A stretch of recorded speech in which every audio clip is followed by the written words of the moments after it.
Hai Sobat Dua, welcome to Semanda Talks. Kenalin, aku Sayu sebagai host kalian pada hari ini. Nah guys, kalian penasaran gak sih siapa yang bakalan kita undang di podcast Semanda Talks pada hari ini? Kalau kita lihat dari sosok beliau ini adalah seseorang yang berprestasi, salah satu guru yang berprestasi di SMA Negeri 2 Metro. Udah penasaran belum sih guys? Langsung aja kita sambut Bu Lukti. Selamat datang Ibu Lukti. Makasih. Nah ini guys, Bu Lukti salah satu guru yang berprestasi di SMA Negeri 2 Metro. Bu, boleh nggak sih Ibu perkenalan diri lagi kepada Sobat Dua? Nah, halo semua. Jadi sebenarnya mau meluruskan dulu ya. Iya, kalau Ibu bukan guru sebenarnya. Oh tendik, iya. maksudnya tendik. Jadi kalau di sekolah itu ada guru dan tendik. Nah, Iya, Bu. tendik itu ada laboran yang di laboran sekolah, terus perpustakaan itu pustakawan, Iya, terus ada oke. TU, staf TU. Nah, itu. Jadi Ibu termasuk di Pustakawan, karena kan di perpustakaan. Nah, Oke. terus kalau di SMA Negeri 2 Metro itu dari tahun 2011. Langsung di SMA Negeri Jadi 2 Metro. dari 2011 Iya. sudah menetap di SMA Negeri 2 Metro sebagai pustakawan. pustakawan. Langsung. Jadi seperti itu ya guys. Jadi Bu Lukti ini adalah seseorang pustakawan yang beliau itu sudah ada di SMA Negeri 2 Metro semenjak 2011. Jadi seperti itu ya guys. Nah, sebelum kita lanjut lagi di sini, kita bakalan kayak sharing-sharing gitu ya Bu. Sekalian kita ini ada beberapa pertanyaan dari Sobat Dua di luar sana yang penasaran nih soal bagaimana sih tentang menjadi pustakawan dan lain sebagainya. Nah Ibu, aku izin ya langsung aku bacakan pertanyaan yang pertama. Ibu, saat ini kan tingkat literasi di Indonesia itu masih dibilang cukup rendah. Nah, bagaimana sih tanggapan Ibu Lukti terkait dari permasalahan ini, Bu? Bagaimana dari sikapnya Bu Lukti? Jadi selama ini kan selalu digaung-gaungkan kenapa minat baca itu Indonesia rendah. Iya, benar Bu. Tapi nggak dicari alasannya kenapa. Bukan karena bukunya yang nggak sesuai. Iya, Jadi Bu. ternyata tuh ada standarnya UNESCO. Jadi kalau di standar UNESCO itu, satu orang membaca 3 buku. Nah, kita penduduk Indonesia itu kan hampir 300 juta Iya, Bu. penduduk ya. Sedangkan buku yang tersedia di Indonesia itu nggak sampai 30 juta. Jadi satu bukunya aja nggak cukup buat satu penduduk Indonesia. Apalagi standar UNESCO itu dikali 3. Sedangkan kalau negara-negara Eropa dan Amerika itu mereka setahun bisa membaca 15-30 buku.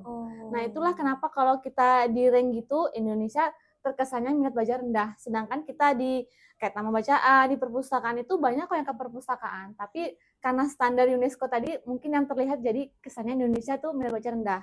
Jadi sebenarnya bukan minat baca yang rendah, tapi sarana dan prasarananya yang tidak memadai. Jadi seperti itu Ibu. Nah, cara Ibu menyikapinya itu seperti apa Bu? Soal untuk yang minim literasi ini. Nah, kalau dulu ya awal cerita nih, awal di Semanda itu pertama kali tuh belum ada namanya buku-buku fiksi di perpustakaan. Jadi Ibu bawa tuh buku dari rumah, dari pribadi sekitar 100 buku tuh novel-novel.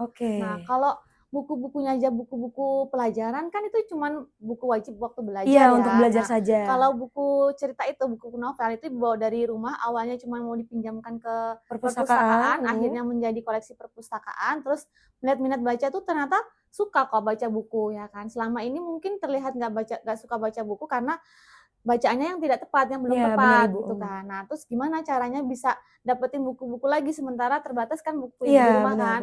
Nah, caranya waktu itu awal-awal di Semanda rajin ikutan kuis giveaway. Kalau dulu masih 2011 tuh masih eranya Facebook sama Twitter ya. Oh iya, benar sekali Bu. Facebook sama Twitter. Terus karena Ibu nggak cuma jadi pustakawan, jadi blogger buku juga. Nah, Ibu nulis review buku, jadi blogger buku, itu dapat buku. Jadi semakin rajin nulis review buku, semakin banyak buku yang kita dapatkan. Jadi nggak perlu khawatir, dulu kayak khawatir nanti bukunya hilang apa gimana. Ternyata kalau semakin kita ibaratnya kayak ibadah ya, semakin kita kasih semakin banyak rezeki yang mengalir. Dan ternyata nggak cuma dapat buku aja, diajak kerjasama sama penulis maupun penerbit. Jadi seperti itu Bu ya. Berarti dari kemauan Ibu untuk dari menulis review tadi itu ya Bu, jadi mendapatkan benefit yaitu buku tadi itu. Oke, seperti itu ya Bu. Nah, kan itu dari sikap Ibu tadi yang menanggapi persoalan tentang minimnya literasi. Nah, untuk pertanyaan selanjutnya nih Bu ya. Nah, untuk di zaman sekarang ini kan serba digital nih Bu. Perpustakaan itu harus ikut berubah nggak sih Bu? Terus menurut Ibu hal tersulit apa sih yang harus dipelajari atau dilakukan oleh Bapak Ibu pustakawan agar mereka tidak bahasanya itu seperti ketinggalan zaman Bu? Dan apakah dari pihak pustakawan itu bisa membantu kami para pelajar di era teknologi sekarang ini? Ini gimana Bu? Jadi kalau kita kuliah ilmu perpustakaan tuh nggak cuma belajar buku, kita juga belajar IT. Jadi kita kalau misalnya anak perpus itu baca buku, nggak gitu ternyata. Kita malah lebih ke belajar IT-nya. Nah, salah satunya kalau yang di sekolah kita yang terlihat itu, kita penggunaan pelayanannya udah pakai otomasi. Otomasi Jadi itu seperti apa Bu? otomasi itu jadi pelayanannya. Peminjaman, terus pengembalian buku, perpanjangan buku itu kan udah pakai otomasi. Nah, kita pakai aplikasi namanya SLIM, Senayan Library Management System. Nah, kita udah pakai itu. Nah, Ibu dari awal bekerja di sini sudah menggunakan itu, karena itu kan memang praktek yang kita lakukan waktu kita kuliah, kita terapkan saat bekerja. Jadi itu dari 2011 itu udah sudah Ibu terapkan? Udah nyicil tuh. Jadi awalnya tuh baru nyicil buku dulu ya kan, di entry, terus setengah tahun kemudian baru peminjamannya. Karena waktu itu masih manual. Mungkin kalau manual itu terlihat terlihat sepele. Nah, kalau kita pakai aplikasi memang capek awalnya karena kan kita harus ngentri semua buku yang ada. Misalnya buku dari penulis, penerbit, terus jumlah halaman harus kita tulis. Tapi kalau kita udah terdata di inventaris di aplikasi itu, kalau mau ada pemeriksaan, mau ada kunjungan kita udah punya datanya lengkap. Nah, itu penggunaan salah satu teknologi yang ada di perpustakaan. Jadi seperti itu ya guys. Ternyata dari Bu Lukti ini juga sedari tahun 2011 itu sudah mengusahakan untuk yang namanya memakai sebuah aplikasi. Tadi apa Bu namanya? SLIM, Library Management System. Itu dari Kemdikbud langsung. Jadi seperti itu ya. Nah, kan itu tadi cara dari pustakawan untuk membantu para pelajar meningkatkan minat literasinya Bu. Nah, satu pertanyaan lagi nih Bu. Yang biasanya orang itu ketahui, kadang kan penjaga perpustakaan itu kerjanya mungkin mereka lihatnya itu hanya jaga buku saja. Nah, menurut Ibu, apa yang seharusnya dilakukan oleh penjaga perpustakaan atau komunitas agar mereka bisa lebih keren dan jadi agen perubahan yang bisa bikin kami seorang pelajar itu lebih semangat nih untuk membaca buku dan lebih melihat atau lebih melek kepada teknologi atau literasi digital ini? Itu seperti apa Bu? Selama ini kan kalau kita kerja di perpus itu kan image-nya penjaga buku ya. Iya Bu. Dan ternyata kita tuh pustakawan tuh kerjanya nggak cuma itu.